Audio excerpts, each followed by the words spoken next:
This is the Daily Market Comment by Rafi Boyadjian. I'm Maria Pachurdes. Thanks for joining us at XM.com. Equity markets were reeling on Wednesday from a third consecutive day of declines on Wall Street yesterday, as big-name tech stocks suffered another major selling episode.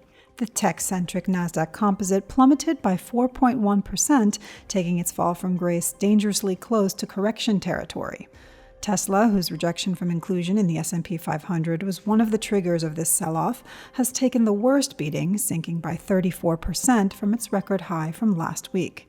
But is this just a healthy correction following a long, uninterrupted period of hefty gains, or are markets just waking up to the fact that the global economic recovery from the pandemic will not be as quick and as painless as investors had originally envisioned?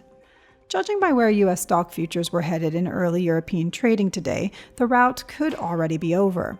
But it remains to be seen whether those gains will hold or be wiped, as there's enough worrying headlines that could spark more panic. AstraZeneca's trial for its coronavirus vaccine has been halted after one patient displayed a serious adverse reaction. The setback could potentially delay the completion of the trial and raises questions about the safety of the vaccines currently under development. Another possible threat to the wavering risk rally is the diminishing prospect of the U.S. Congress reaching a deal on a new virus relief bill before the November presidential election.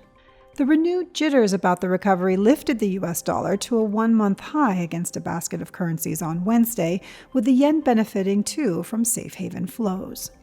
The pound, meanwhile, fell to a more than 6-week low on Wednesday as Brexit fears mounted.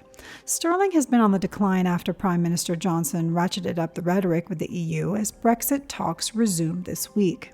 The Canadian dollar has been another underperformer this week as oil prices have fallen sharply in recent days on growing concerns that the recovery in demand for crude oil is faltering.